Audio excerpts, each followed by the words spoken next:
আপনারা দেখছেন আরকে নিউজ বাংলা।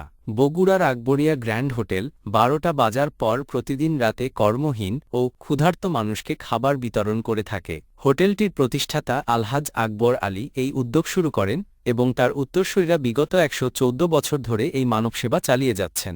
হরতাল, অবরোধ বা প্রাকৃতিক দুর্যোগের মতো পরিস্থিতিতেও খাবার বিতরণ কখনো বন্ধ হয় না।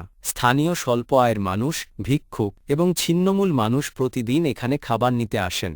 ধর্মীয় ও জাতীয় দিবসগুলোতে বিশেষ খাবারেরও ব্যবস্থা করা হয়। আকবরিয়া গ্রুপের পরিচালক শাহানা হাসান মুন্নি জানান যে তাদের এই উদ্যোগ পুরুষানুক্রমিকভাবে চলে আসছে এবং ভবিষ্যতেও তা অব্যাহত থাকবে। অভিনেত্রী সাফানা নোমানী এই ধরনের সামাজিক উদ্যোগের প্রশংসা করেছেন এবং আর্থিকভাবে সচ্ছল ব্যক্তিদেরও এমন কাজে এগিয়ে আসার আহ্বান জানিয়েছেন। ১৯১১ সালে বগুড়া শহরের থানা রোডে আকবরিয়া হোটেল প্রতিষ্ঠা করেন আলহাজ আকবর আলী। তার নামানুসারেই এই হোটেলের নামকরণ করা হয়েছে আকবরিয়া গ্র্যান্ড হোটেল।